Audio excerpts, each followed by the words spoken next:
O rĩrĩ Akenya maratara mathaa manini tu niguo makorwo magĩthiĩ gĩthurano-inĩ kĩnene, mĩkana ya kũhingwo kwa irabu cia wendia wa njohi nĩ irutĩtwo icigo itiganite gũkũ bũrũri-inĩ. Mĩkana ĩno ĩheanĩtwo nĩ commissioners a kaunti itiganite ta Isiolo, Murang'a, Nakuru na Meru thutha wa mũhuhu gũkorwo gĩtheremio kiuga ng'ethanĩri ya kĩũteti marĩ na mũbango wa kwendia njohi kũrĩ aikari na njĩra nene nĩguo matikaneyumirie guikia kura. Kuna watu ambao wamepanga kupatia vijana pombe on the eve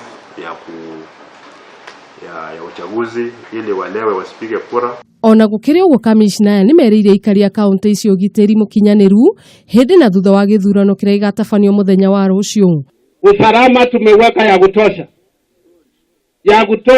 We are looking at every scenario, but we hope that everything goes well. But should anything go wrong or something happen, we are ready to deal with that situation. Mwena-inĩ wake David Bogwa ũrĩa nĩ mũrũgamĩrĩri mũnene wa kĩrabu kĩmwe kaunti-inĩ ya Nakuru nĩmaugĩte nĩmekũrũmĩrĩra watho ũcio nĩguo gutigirira muingi niweyumiria guikia kura. Today we've just closed the club so that we can allow our staff and customers to exercise their democratic right, that is to vote in the upcoming general election. We are going to remain closed until Wednesday. Then the club will be open during the day. What we want between today and Wednesday is to see a peaceful transition.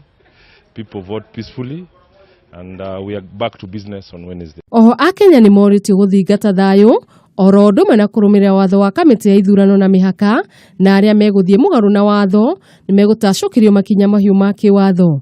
Ngĩribotera Kameme TV, niĩ njĩtagwo Wanjiru wa Njuguna.